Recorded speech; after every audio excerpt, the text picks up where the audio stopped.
Hello there, YouTube. Well, I want to give you an update because, well, I can only imagine that there's some people out there who really care because the internet is full of animal lovers. And this is my cat, Enderine. There she is. Enderine is recovering from surgery. Are you okay there? Are you still a bit sore? Sorry.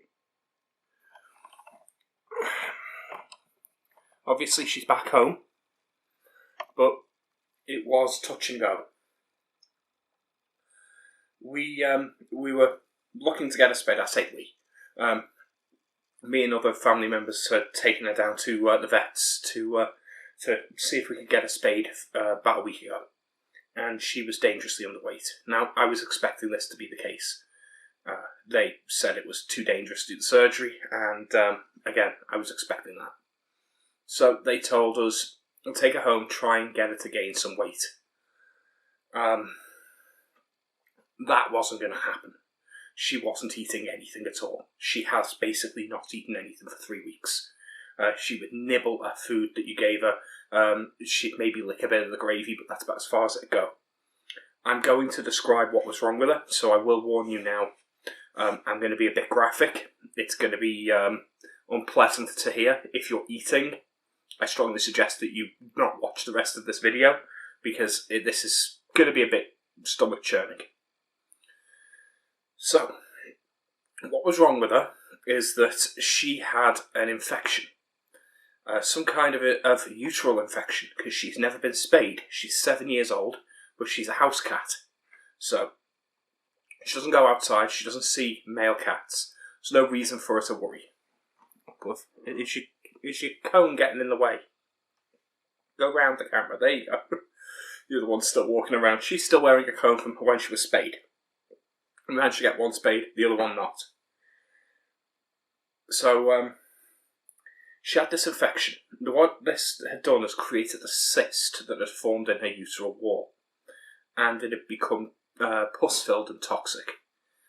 And it was leaching these poisons into her uterus and into her bloodstream, which means she was getting blood poisoning. This was making her sick. On top of that, she was having heavy amounts of toxic discharge. Obviously, she'd try and clean herself. As cats clean themselves with their tongue, she'd swallow some of that discharge, some of that toxic discharge, and it was giving her stomach ulcers. And that was making her belly distended, and meaning that she couldn't eat. She was in constant pain. And she became dangerously skinny. She lost a quarter of her body weight in 2 weeks. She weighed as little as 1.8 kilos by the end of it. So, we took her to the vet. They explained everything after scans and blood tests. When the vet realised what it was, he rushed her in for surgery. Honestly, I didn't think she'd make it through the surgery. There you love.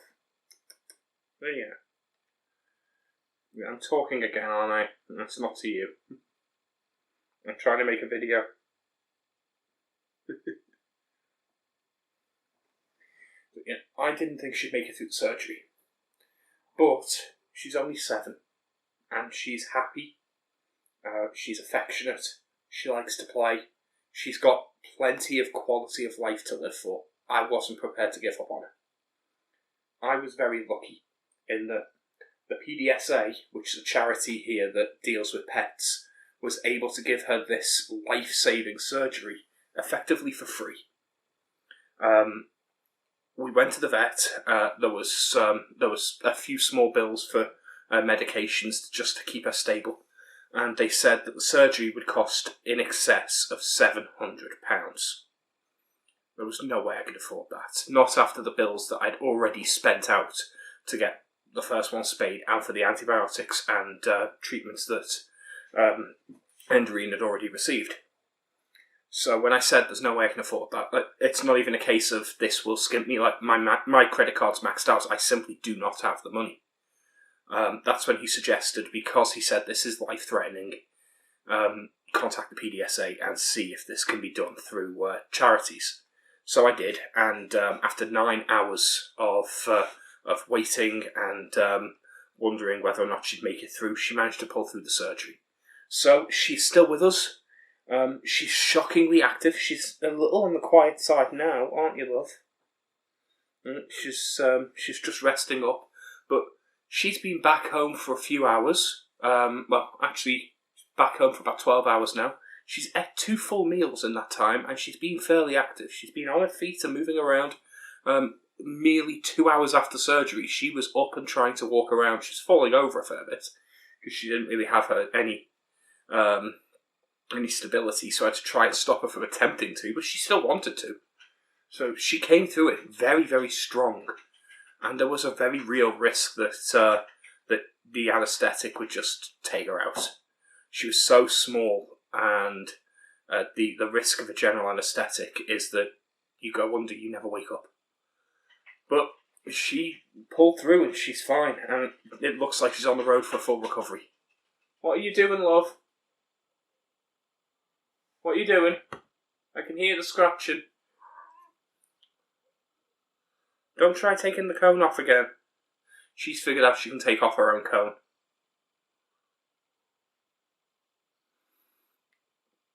So yeah, this is the situation that I'm in. I'm looking after the cats. She's still very, very unwell. She's still very drained. I'm still having to make sure that I sit with her as I feed her, but she's happy to eat. She doesn't need to be hand fed. I haven't been able to get her to use the litter tray yet, so I don't know how she'll be using passing movements, but hopefully she'll be okay with that. She just hasn't since the surgery, but she doesn't seem to be in too much pain. We've got painkillers for her, which I'll be giving to her this afternoon, and she'll be on that for a while yet. But I'm optimistic, and I'm exhausted. I've not really slept in days trying to care for these cats, just trying to nurse them and make sure they feel comfortable. And I genuinely didn't think she'd be coming home. I thought that I was going. And I thought it was going to be her last day. I thought I was saying goodbye, but she made it through, and there's every possibility she'll live another 10 plus years. So it's a good day today. Well, I wanted this to be more, energetic. I want this to be more positive, but I'm just tired. I'm very low energy at the moment. So I'll see you in the next video. The next video I would like to make is my 2023 top books video. That's the video I'm going to try and record today, and hopefully I can get that edited and uploaded fairly soon. I'm going to quickly put this one up. While this one's uploading, I'll record that video. So that's the next video I intend to upload. I don't know how long it will take me to get it up. I don't know how much time the cats are going to take from me. But I'll see what I can do, and hopefully I'll have that video up in the next day or two, and we can discuss more bookish stuff. There seems to be a want for bookish videos and bookish content. I did post a community poll. There's only been a few votes on it, on what people wanted to see, whether or not people want me to focus on booktube and bookish content, my 2D platformers video game content, my custom tabletop RPG, which is a replacement for D&D 5th edition, which is less YouTube focused and more focused on Gilded, where I'm running games and I'm writing up my custom rules, or whether or not they wanted me to just be an everything geek channel, like just a geeky hub, where I talk a bit about booktube, a bit about video games, a bit about tabletop RPGs, a bit about geeky films and TV shows, just geeky topics in general, and just make it a vloggy geek hub of an area where there's no real focus. And so far, there seems to be more people than I thought there would be that would like to see more bookish content. So I'm going to do that. I'd like to get into some more bookish content. It's been a while since I've really delved into to my books, so that'll be nice. Right, well, I'm going to keep this short and sweet, and I'll see you in the next video where we discuss the top 10 books, my top 10 favourite books, 2023 edition.